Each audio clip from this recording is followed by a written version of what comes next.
say, but we've finally caught up with, it's about with mates, holidays, World Series, everything. It's been a while. Been about 6 weeks. And 7 weeks, yeah. We usually try and do a monthly one, but I can't keep up with your jet setting. I'm going to start calling you Phil Air Miles Barras from now on. Yeah. Well, the only time I see you is on the live lounge. That's about it. That's going well as well. Yeah. We don't hold any punches on that. No, it's a great show. You know that.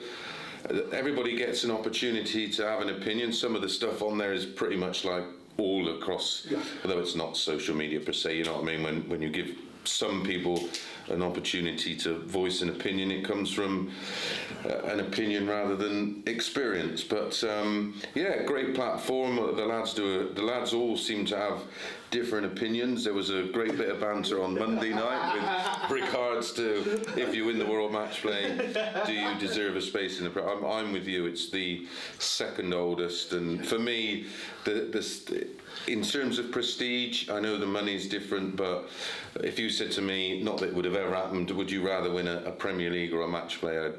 There's only one tournament I'd want above a match play, and that's a Worlds. Yeah, let's rewind. There's been so much going on. We're going to go back first of all to Newcastle Premier League. Yeah. I know that seems a long time ago now, but Joe Cullen came of age that day. Obviously, we're going to talk about him more as we go on, but in chronological order, in a shootout with Peter Wright on the banks of the Tyne when it meant so much, the young man came of age.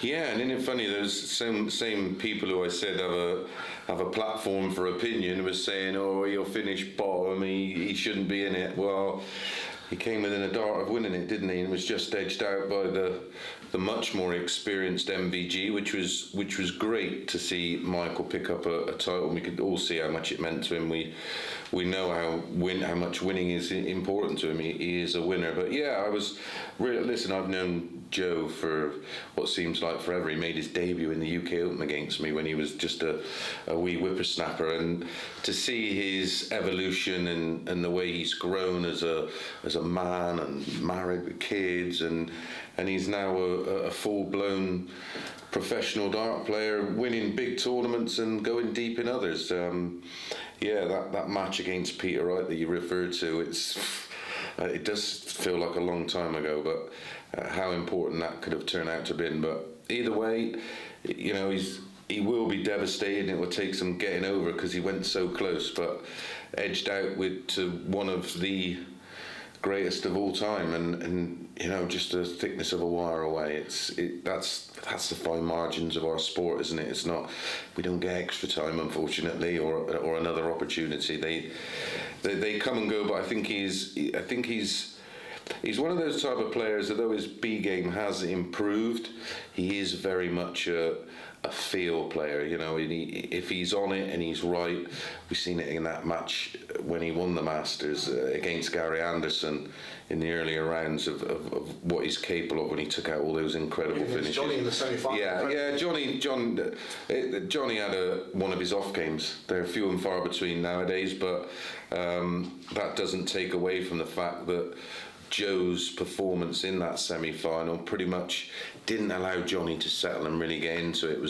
It was a mature performance, and the type of game that if Joe of 4 or 5 years ago might have been worried about what Johnny Clayton was doing, on this occasion he didn't care a jot and just got the job done, and that's what the top end players do, and that's what Johnny Clayton usually does himself. So yeah, great win, great performance.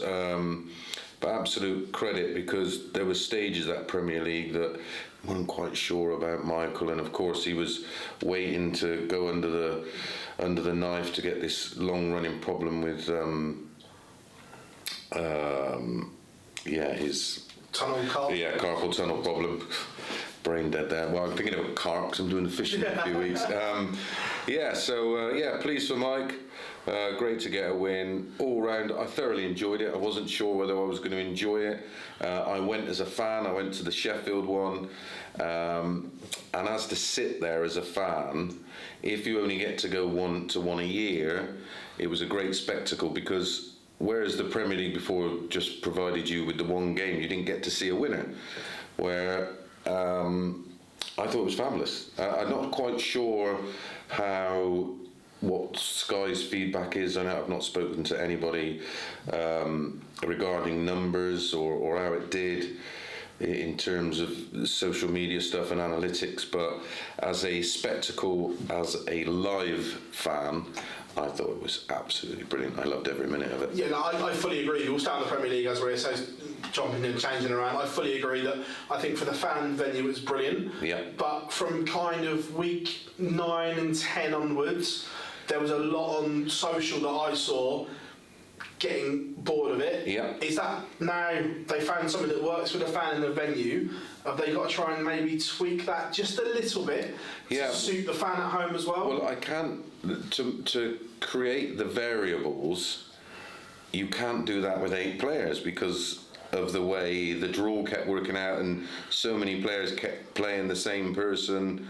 There's one or two very vocal on that. Yeah, the only way they could do it is go to 16, and that would be impossible because, well, do you shorten the format and go to 16? I don't know. And you get so many complaints about people, well, he should have been in it, he should have been in it.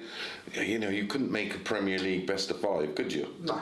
But how do you keep that variety? Do you use 16 players and then rotate it somehow week to week? I'm not sure. It's a tough one. It is a tough one because, you know, certain nights they want to see your MVGs and your Gary Andersons, but I also want to see Rob Cross and Luke Humphries and so on and so forth. Listen, it's an impossible task. They can't keep everybody happy. The most important people to keep happy is those that attend, I presume, and Sky, and the broadcaster, and the sponsors, because without those, none of this works. Exactly, and that's the commercial side that Matchroom and the PDC are so good at. That's why we've got I keep reading all these complaints about everything. All right, the players do complain about certain things, which I understand, but a lot of them are in the moment. But back in my day, we were playing for like pennies in comparison. There's a £16 million tour. I can't sit here and be critical having one benefiting now to still be involved in the media side of things. And as I'm a darts fan, I love the sport, and to sit back and see the sport now create millionaires and superstars, for me, it's hard to be critical. Yeah, things can be tweaked, but again, it's almost virtually impossible in sport to keep all the people happy all of the time. On the Premier League, how much will Michael benefit from that win, confidence-wise? That will is never waned in him, but that belief that he can go and win one of the big 3 again. It's like we're in the Players' Championships finals. I know it's still a TV tournament, but this is one of the big 3 that he hadn't held for over 3 years. Yeah, I think if he'd have steamrolled Joe in the final and averaged 107, 108, then maybe.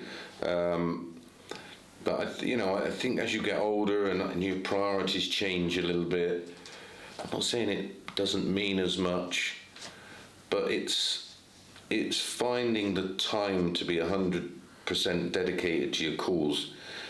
Taylor wouldn't really go on holiday. He would, everything came, whether he likes it or not, everything came second. His main objective was to create this legacy that will live on forever, and that's why, still some of his records stand to this day and will probably stand forever. He was, in my opinion, and is the GOAT. So with Michael, I'm not sure. I'm not sure his life can allow him to be that dedicated, carefree young man that he was before maybe he got married and had kids. It's he's quite an emotional lad. He's quite a sensitive man. He's a man now, isn't he? I remember when he was just a 15-year-old lad, scaring us all to death. I'm not sure, but he will always, because he is so talented and he has so much ability, he will always have it in his locker to produce darts of the highest level. I just don't think it will appear as often, but that doesn't. He's, for me, the second best player of all time, and an argument to be possibly the, it's hard. It's like not comparing apples and oranges, but eras and everything else, I get it. and titles. The game has moved on so much. Where there was a small pool of great players back in the day, there's now a pool of 16 to 20s. There's guys around now that are genuine contenders. So it's harder for him than it was for Phil. But what that makes even more impressive about Phil's era and dominance, that he was producing these averages when he didn't need to. What impresses me about Michael is he's had to produce these numbers at times because of the pool of players and the depth. But great to see him back to winning ways. The romantic in me, I'd love to have seen Joe win it and back up his Masters title. But either way, no one's lost, and the sport continues to win. From the Premier League, the World Series is now in full flow, and we've had the flagship event, the one we'd all been waiting for. I'm not being horrible to any of the others, but all eyes have been on Madison Square Garden for 3 years since they first announced it. It finally happened, and for the first time I can ever remember, finally Steel Tip Darts has made a splash in America. Yep, first time ever. First time, certainly in the modern era of the game. We used to have the North American Open. It was huge back in the day, like massive and insanely difficult. It was double in, double out, best of 3 all the way out. That's all the way. Used to cover your fares, yeah. Stuff like that. And Eric won that 5 times, which is absolutely ridiculous. It was so good to see. I felt a bit for the players, especially Fallon, because her media commitments. Having been over to America, it was staggering. I've personally never seen anything like it. I think she did something like 18 hours of media in 2 days. Now, with that media becomes huge pressure on her shoulders. A little unfairly. She gets so much stick, which really does make my piss boil. It's so unfair. All she wants to do is play darts. She doesn't ask. She's totally grateful to be involved, I can assure you. And the way she handled that media, the way she handles defeat, I doff my cap to her. Lovely young lady, and just trying to get on, and to see what she had to go through. And people go, "What do you want to go through?" Well, you do the same interview over and over and over again, and still smile, and then have to go up there and play darts, and then the disappointment of not producing what we know she's capable of. Straight away after, absolutely brilliant in front of the media. Didn't skip a photograph, a signature, an interview, and all power to her. I thought it was an amazing event. It's so good. We've said it for years. There is a market in America. Was I dubious about Madison Square Garden in New York? Yeah. For me, take it to Boston. You've got a huge Irish community in Boston. You've got the biggest league in the world, the Minuteman League, or certainly used to be. Lots of expats over there, and I always thought it would work there. Did I think it would work in New York? No. I certainly thought it would be better than Vegas, although we all love going to Vegas, but it was a bit of a, well, not an holiday, but it was just a fabulous... Going the way. Yeah, it was an holiday and a bit of darts in between, but how... obviously it's Eddie's connection within boxing, the Madison Square Garden, and his connections there, and everybody just did including people like yourself and all the other social media outlets out there, and freelance YouTubers. Brilliant job by everybody. Brilliant job by the broadcasters over there. Unfortunately, because of time difference, we couldn't have it live, but we'll talk more about that in a moment. Don't worry, it's on the list. Yeah, that list is longer and longer. Just a shame. Like I said, it's impossible to please all the people all the time. The money involved to do it live wouldn't have justified it going out at silly o'clock in the morning when everybody was in bed. It's not like a pay-per-view fight that may come around once a generation. You don't mind staying up for it. And again, it's a slightly different audience. as I say, it was on the final Saturday that it was almost sold out as well. Yeah. There was literally a scattering of tickets up in the gods, The which was bleachers. yeah, which was just remarkable. And the guys from the CDC, Peter and Anthony, done an unbelievable job as well with, their side. Yeah, I didn't mention them. They're like internally promoting the event. You know, our your reach and everyone else's reach only goes so far. But again, the CDC over there, it's just growing and growing and growing. The momentum is there, the buzz is there. You see all the players on social media excited about these weekends and the opportunities they will provide. Don't forget, David Cameron is he's been around darts a long time, but has used the CDC to sort of get seniors as well. Yeah, and then goes on to win the seniors, the Masters, and all credit to him. Yeah, it was all round a fabulous experience, a wonderful job done by everybody, and a great winner. You know, that Bottler, the choker. Yeah, won't win on TV. No, I won't win on TV. That's another one, I suppose. On the ITV live thing, obviously there's been a lot made of it. Didn't he go on and win something else as well? Oh, we'll talk about that in a minute.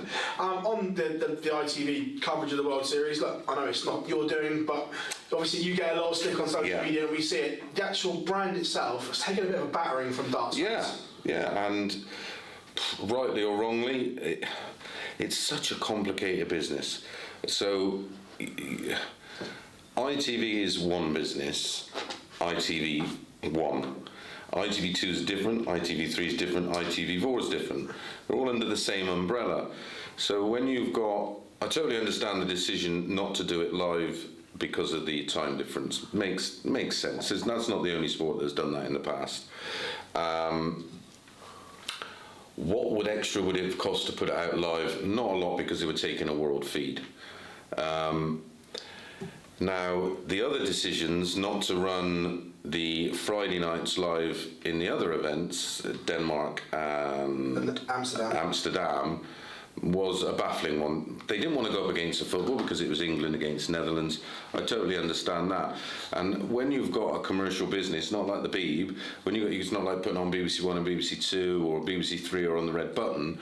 They don't want to put their commercial breaks up against each other, because they're then sharing a potential similar audience, and you're then trying to sell advertising rights. So you're almost battling against each other. And unfortunately, like a lot of sports that go up against darts, we don't get the priority. You know, it's like sometimes although Sky have got multiple platforms, you know, they've been moved off Sky Arena or whatever, which is very much at the top of the Sky Action or Sky Mix. Yeah, all the way down. And there's been times when I've not even been able to find it, where it's been so far down, or and that happens. Everybody who works on the darts team are 100% committed to the sport and absolutely love it. Literally, we have a crew now which has been together, where runners are now directors, you know, over the last 15 years, believe it or not. And everybody was disappointed, but it was what it was. We did what we could in terms of running all the highlights across the day on the Saturday, and then did it live on the Saturday night. No one was particularly happy with it at ITV, but that's just the way it turned out. I can get outside of it. From the fans' point of view, though, obviously you're a boxing fan and I am as well, and if we want to watch something live, if it's not broadcast in the UK, we'll watch it. There are mains and means now that content is always available live. Yep. And the darts fans, being brutally honest, didn't really care about England against the Netherlands in football. They wanted to watch their sport. So they found a way of watching it live, whether that was PDC TV and everything like that. So yeah, it was on PDC TV, which I think is a great platform. And an important aspect of the business. It's I'm not sure it particularly. I don't know if it runs at a profit. I'm not sure. I wouldn't have thought so, because the production quality and costs must cost a fortune, because having been there and seen their setup, it's absolutely immense. And they run a 2-board setup, of course, and of course they basically took the world feed that we took, and then put it out on their platform. And ITV's loss is PDC TV gain, but ultimately, again, it falls under the same umbrella. As long as the PDC are doing well and our numbers are good, which they are, they're superior to that most of the time and what we see on Sky, then disappointing for the Brits that would have to pay for it, but they would have to pay for it in America on DAZN anyway, which is a paid platform. So, and like you say, with VPNs, there's ways and means to watch anything all around the world. It certainly wasn't the dart team's call. Let's put it that way. No, I completely get that. Moving on, Copenhagen, Dimitri. Sound like a politician, then. Yeah. Dimitri Van den Berg wins back-to-back World Series. Coming of age after a sticky little period in his career. Yeah, I think. Well, he won the match play behind closed doors, didn't he? And there again, that came with a bit of an asterisk, not for me because I thought it was outstanding. And then he very nearly defended the title, coming up against probably one of the best versions of Peter Wright I've ever seen over the... If not the very best version of Peter Wright. That was as dominant display as I've ever seen in darts on that match play win. And then of course he had a baby and the baby wasn't very well and he had a few issues and again, that's exactly what I'm saying about Michael. Your priorities change slightly. Your ability to focus on your job changes, like any of us. When you're under pressure and it's not your job, you take it into your job, and it's hard to separate the two. People are only human after all. But yeah, I thought he grafted and worked his absolute knackers off for the first one. But last week, my goodness, that dropped 7 legs in the whole tournament. Never, ever looked like losing. I watched him on the Friday night, and then on the Saturday, right at the top of the show, as always, Jackie asked me and Alan, who do you think is going to win? And I straight up said, I just can't see anybody beating Dimitri. The big four going at the first hurdle was, obviously a massive part of my selection, but even if they were there, he just looked in the mood, didn't he? I think he got so much confidence from winning the week before, same as when we seen Michael Smith on that insane run, where he 3 Pro Tours in a row, just confidence. 3 Pro Tours, 2 Euro Tours, a World Series, one Euro Tour, World Series, and a World Series. Yeah, all in the space of 4 weeks. It just shows you about momentum and confidence combined. All these guys are capable of doing that. On the big four, as you called it, Amsterdam for me, especially 2 or 3 of them, looked absolutely dead on their feet. Yeah, they look a bit fried. I think someone asked me about this before, and you got to manage your life a little bit. You got to manage your diary. Unfortunately for them, they're in this industry where whatever they do, it's reported on. So when they're running around doing exhibitions when they got time off, what are you doing that for? Please, everybody can, you don't need to. You don't need to either do exhibitions and don't do tournaments, do tournaments and leave the exhibitions to when you've got a quiet period. The exhibitions nowadays should be more for when you're starting to wind down. When Gary eventually sort of says, right, that's pretty much it, he'll be off on the road. He'll be earning an absolute fortune under no pressure, enjoying all those years of hard work. When you've got such a heavy workload and a tournament schedule, especially with the important ones, Gary doesn't play the Euro Tours for that very reason. You will get burnout. And again, it's all about managing your diary, staying as healthy as possible, watching the old and your late nights and watching what you eat, because ultimately we're only we are what we eat, and if you keep treating your body bad, you're not gonna have that energy, you're not gonna have that resources. And the schedule is long, the tournaments are long now. You've got to play 3 games in one day on those Euro Tours, and Pro Tours you've got to play 7 6, 7. Yeah, and you do that for 3 or 4 days running. If you're playing well, you're going to be going deep in all of them, and then you're jumping straight from that to a Euro Tour. Then you're back from the Euro Tour if you're playing the Premier League. Then you're at the Premier League on the Wednesday. You're doing media. Then you, especially now with the new format of the Premier League, where you're not just playing the one game, you got to get yourself up, wind down, get up, wind down, get up again. You finish on the Thursday night. Friday morning, you're flying off to somewhere in Europe.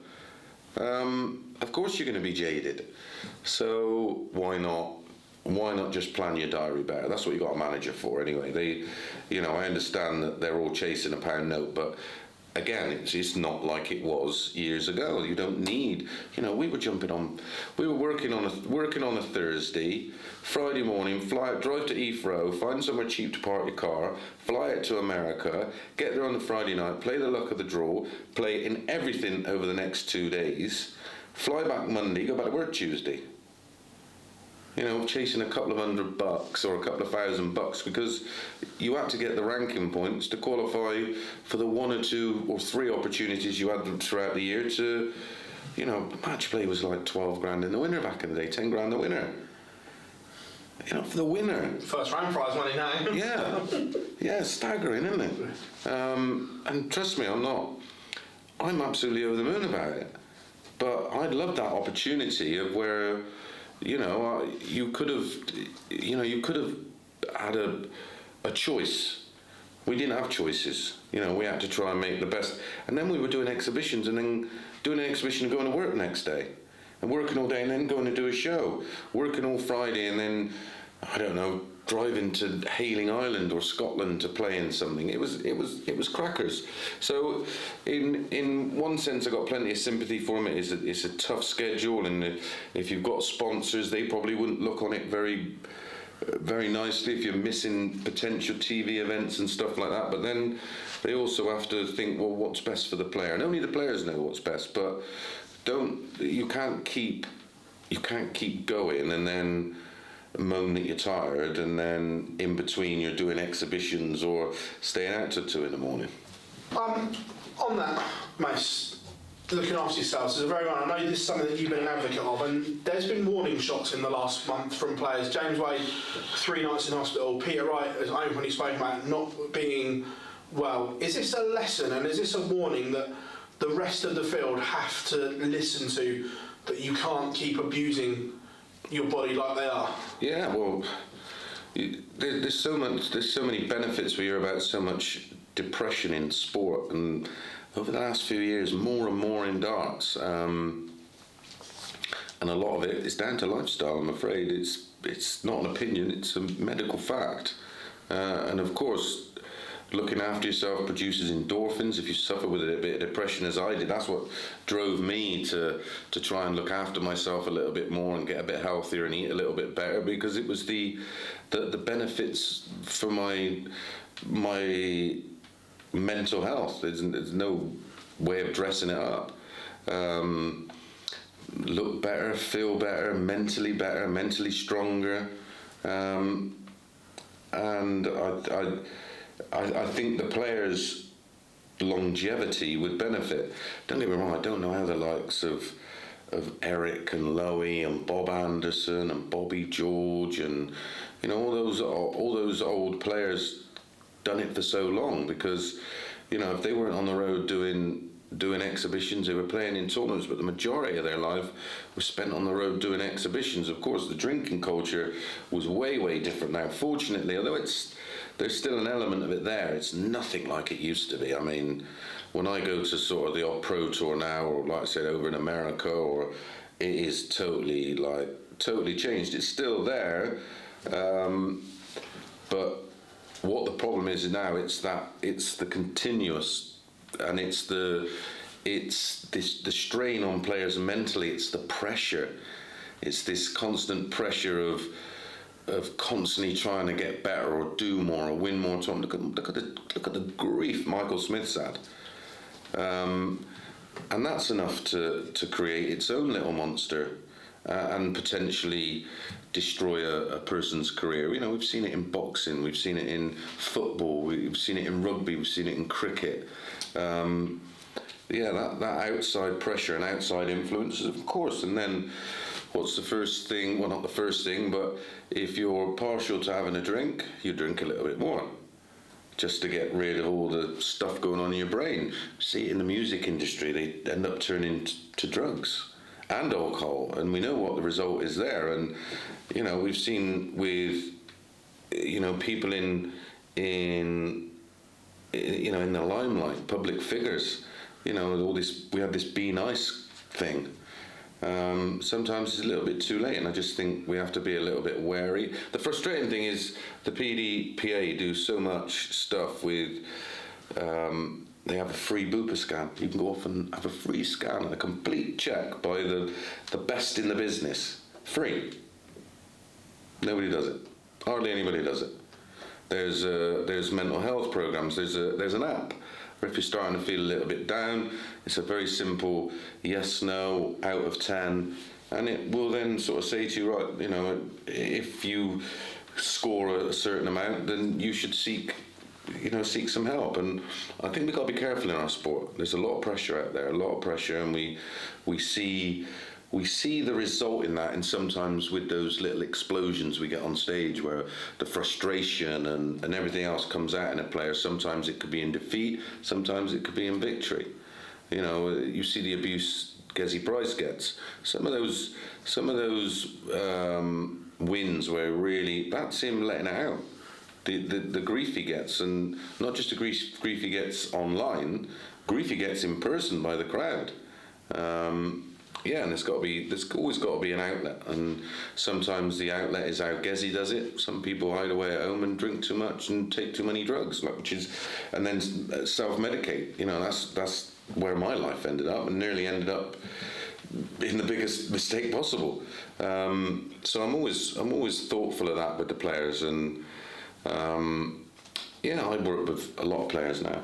A lot of players on diet and supplements and vitamins and minerals, and just trying to, like I said it about Dimitri, it's just making those tiny little percentage improvements, but across the board. You make little increments everywhere, it becomes a huge thing, and that's sort of what I try and do personally. The World Cup, we have new winners in Australia. Fabulous for Simon and Damo and everyone down under connected with it. Obviously Kyle, Nico back in the day, so everyone this journey. Well, they had the chances doing it before, didn't they? The journey Australia have been on. A couple of bits. One, obviously fabulous for them, but interesting as well that even the top guys are now speaking out about the format of the World Cup. Not what I said years ago then. No, it's interesting that Gezi in particular, one of the most high profile there is, said the PDC have got it wrong, it has to be pairs. Yeah, it does. Like the world pairs that I lost in the final of to Bob Anderson and Phil Taylor, that was pairs all the way through. We had then it was done into groups. That was brilliant tournament. And then we had the equivalent to a penalty shootout, and it was on bullseyes. It was absolutely brilliant. Added so much drama, created great television, and it gives the outsiders, for me, a better chance. Although you'd have to say Australia were the outsiders. When I did the fan zone down at the last time we were down in Minehead, I picked Damo and Whitlock to win it, because Australians have this insane ability to be great team players and great individuals, and that winning mentality. So at the time, Damo was absolutely on fire, and Simon was going through one of those sort of dips he tends to do every now and again. But I felt that at that time, and we know Whitlock just goes away, reinvents himself and goes again, and he does it. He's been doing it the last 20 odd years, and I felt if Damo just holds that form, they could go on and create a bit of an upset, and they did. I was over in Spain at the time, and I watched every bit. Gave me a good excuse to go to the local Irish bar. It was brilliant. I chuffed to bits for Simon and Dame, especially Simon. Gets him in the Grand Slam. And again, great in the memory of Kyle Anderson, of course, which, when we see the Aussie players up there, you can't help but think about him and how much he's missed. And he is like literally makes the hairs on my neck stand on end how much we miss him and how much miss the abusive phone calls at 3 o'clock in the morning. Also, with the World Cup, were you slightly surprised about some of the nations that were selected and left out? Yeah, I'd like to have seen a French team in there with on the back of Thibaut's run to the final of the WDF. I think it's one territory. It's very soft tip dominated, France. Very. I've been over there for the French Open, the steel tip version, and it never really quite captured the imagination. But what a great opportunity on the back of what Thibaut did in the Worlds, getting to the final, to maybe have stuck a French side in there. Listen, no stones left unturned when it comes to exploring potential territories and broadcast partners. But yeah, I'd like to have seen a side from France in there. Who were you thinking? No, I think France in general. I think they were the real. Yeah, and I think if you do, and I know a relative outsider one, it's hard to call Australian outsider, but I suppose if you looked at the betting and everything else, not too many people would have picked them.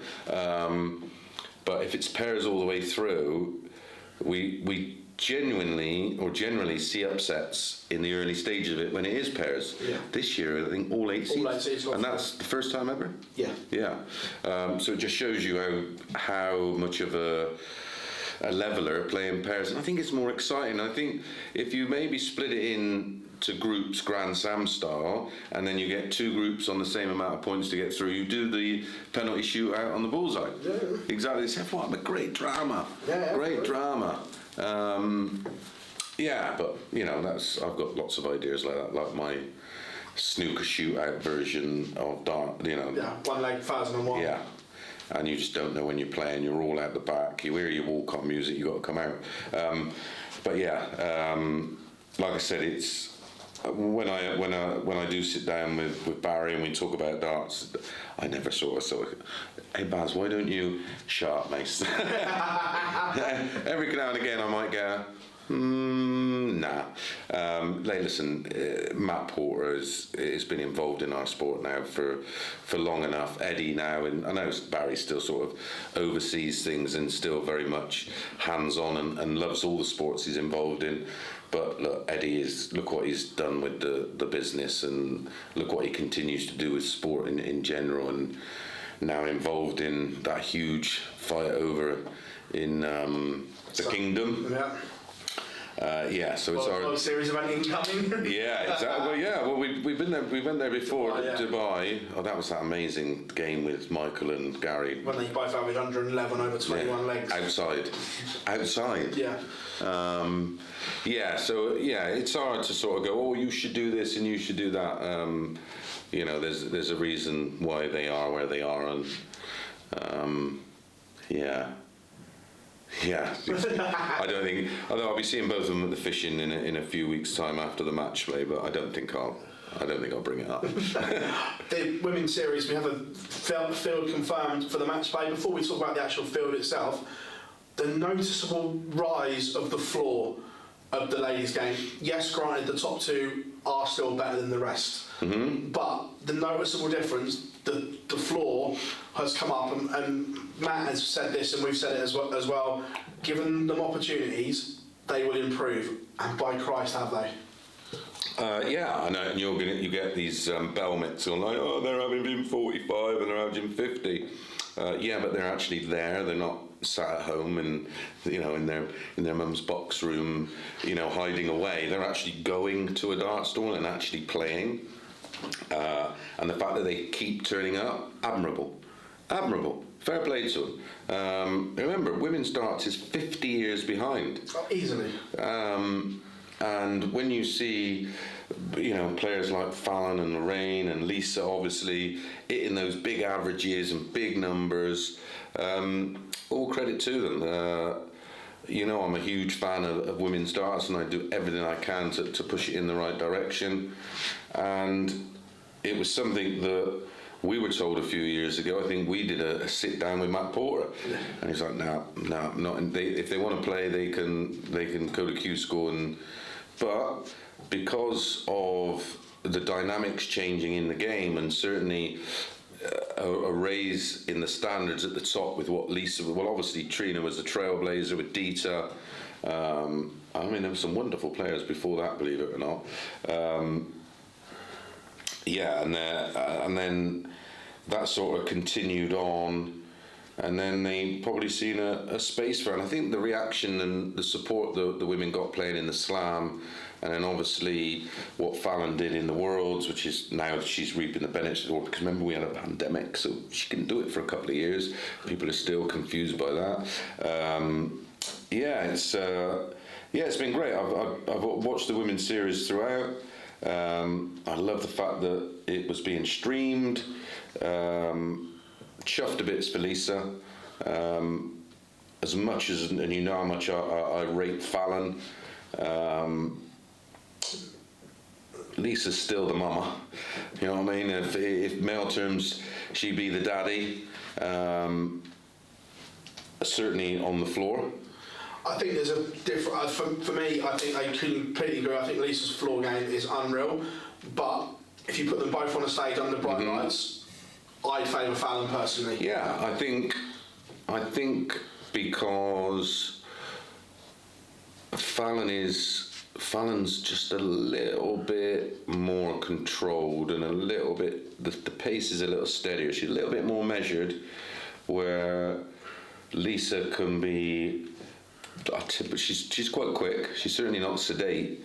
It's very much of that moment. I watched her when she played against Aaron Beanie in the UK Open when it was at Coventry. Averaged over 100 and did it looking really comfortable.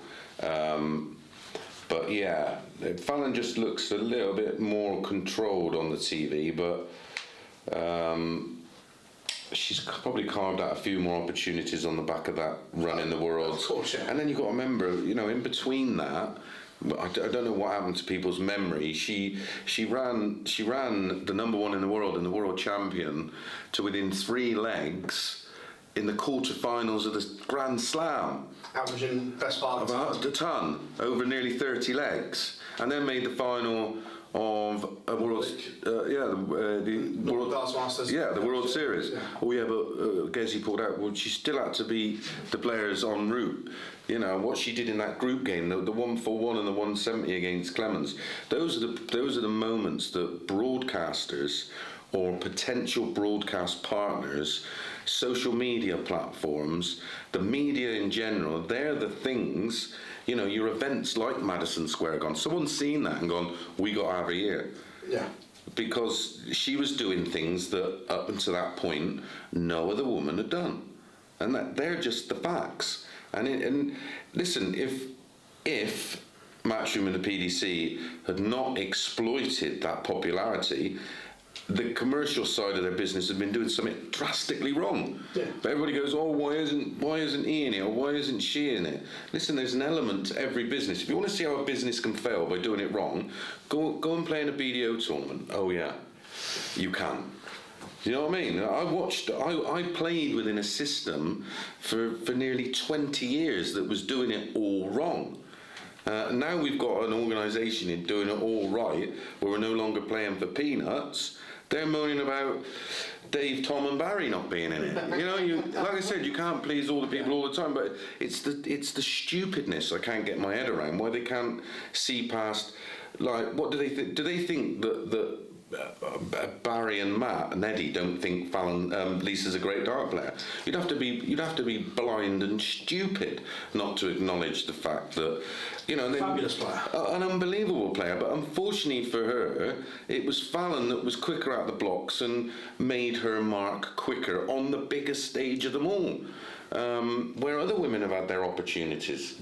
But it was Fallon that did the business that day.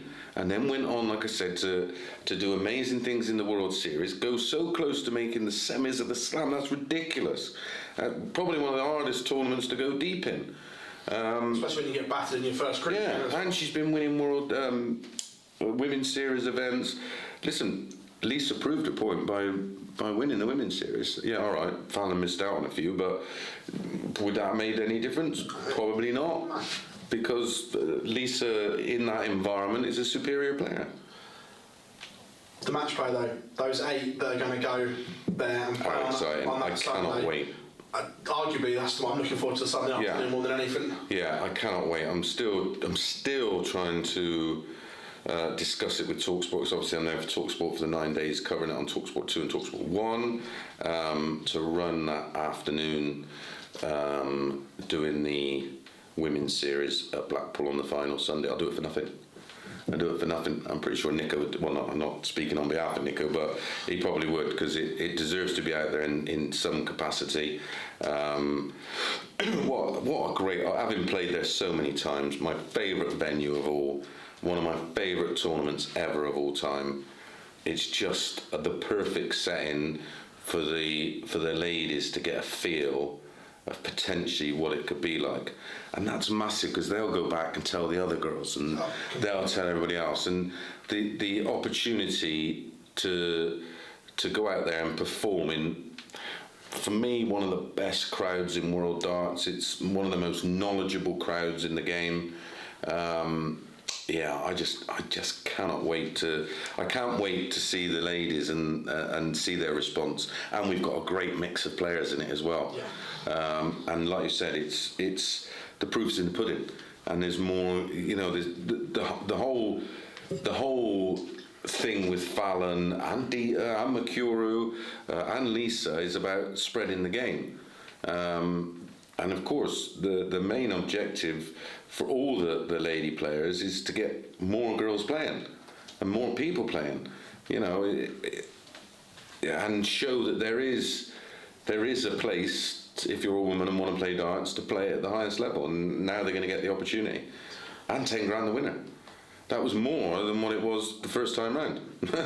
Also as well, you know, it's summertime and we're talking about the match play. In the men's game as well, all eyes are looking towards Blackpool, the famous Winter Gardens, and it's a great time of year. What have we got left? A Euro Tour and four Pro Tours. That's four what I mean, Pro Tours. 5 events now, it's all on the line for players.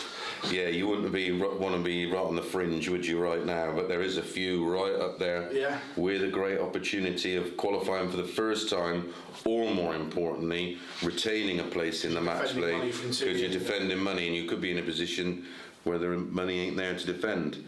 But the big guns are safely through, and there's a few on the verge. We say it every year, but this could be the best one ever. I fully agree. The way the 16 non-seeds are also playing at the moment, if you win this is going to be special. You know, I remember back in the day when you were a seed, you were like, it doesn't really matter who I play in the first round. Now I'm looking at them non-seeds going, don't want him. You go all the way down the list. There's a few you'd like to attack. Yeah, are not in the greatest of form right now. Yeah. But 3 weeks is a long time in darts. Oh, massively. And like I said, they've got enough tournaments to play themselves into form. You know, they got 5 events, a big Euro Tour to get some big staging experience in front of a big crowd. And then they finish off with 4 Pro Tours and then the draw. I can't wait. I'm going up on the Friday. It doesn't even start till Saturday. I'm up there on the Friday. Really, really looking forward to it. I think I cannot remember a time ever in the history of the match play, with the exception of when it was behind closed doors, where I could potentially pick so many people that could go on to win it. My big concern for Peter Wright. That was on my list. How concerned are you about Peter Wright's form right now? Massive, because I'm not sure he knows. And of course, he's another one with health issues and whatever else. But we want an all singing and dancing, literally Peter Wright up there. You know, James Wade has started to show he was playing some lovely stuff. Actually, he was playing as well as I've ever seen him play. I agree. And then he's ended up, whether on a bit of burnout or whatever else. I haven't spoken to him. It's personal or whatever. But one thing we know, that Johnny Clayton, Michael Van Gerwen, Gezi Price, Luke Humphreys, you know, the list, Michael Smith, they're going to turn up absolutely on it and ready to go. Damon, like the list is just, it's a Joe Cullen. You can just keep going down the list, going Dimitri.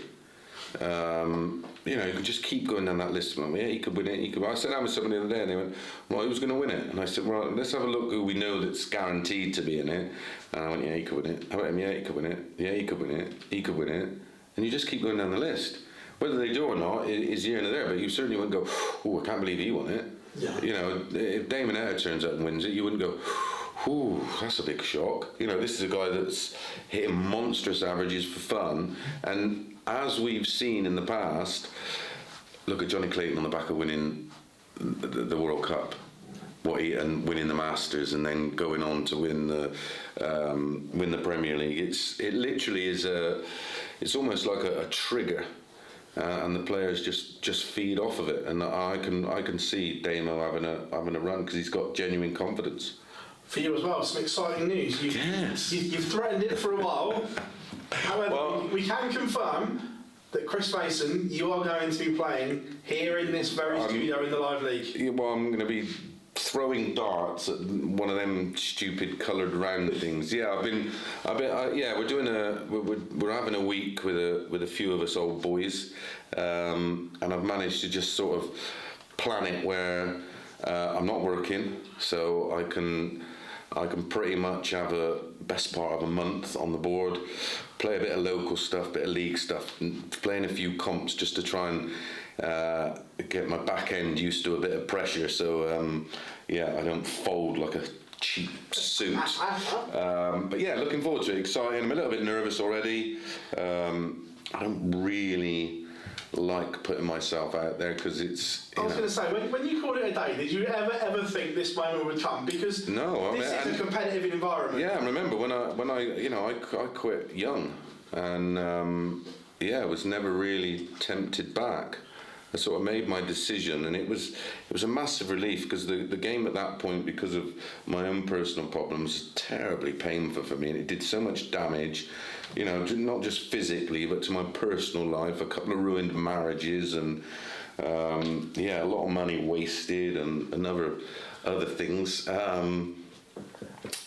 So I've just enjoyed so much doing it, and I've just enjoyed my time around the game. And I play with a couple of pals of mine, Vellers and Wary, and a few of the lads locally down the pub. I've really been enjoying it. I've been playing in that seniors stuff. Been playing lovely on the Friday night. Made a quarters, 1-1, and then in the other four, been binned first round. Robert Rickwood's been absolutely killing me. But yeah, I've been enjoying it, and once I've got over the first round on the Friday night, I've been playing okay. I've been putting in some decent stuff. Been playing some decent stuff at Super League when I've been home to play. My problem's been, I'll be home for 2 weeks. I take 2 weeks off. I'll go out with the lads 4 or 5 times and play darts, like some real competitive stuff. By the end of it, I'm averaging around about 90 and thinking, hello. And then my workload will change. I'll do 2 weeks down here, then I'll do a stint on TV, then I'll do something else, and then I'm doing something else, and then before I know it, it's gone again. it's a month before I pick them up, and then it's literally starting all over again. And then, I do have the opportunity to play here when all the lads have gone home in the afternoons, but after doing 5 hours of darts, I'm a little bit darted out, and I think I'll go out there and I'll be 10 minutes in, and again, that's what I'm saying, it's about commitment. Back in the day, I'd have gone, yeah, I'll spend all afternoon on the board, where now I'd rather spend all afternoon in the gym, which is where I'm about to go. Mate, absolute pleasure talking to you here we're back to clip the hour mark, mate, so thank you very much as always. Pleasure, pal, great to see you.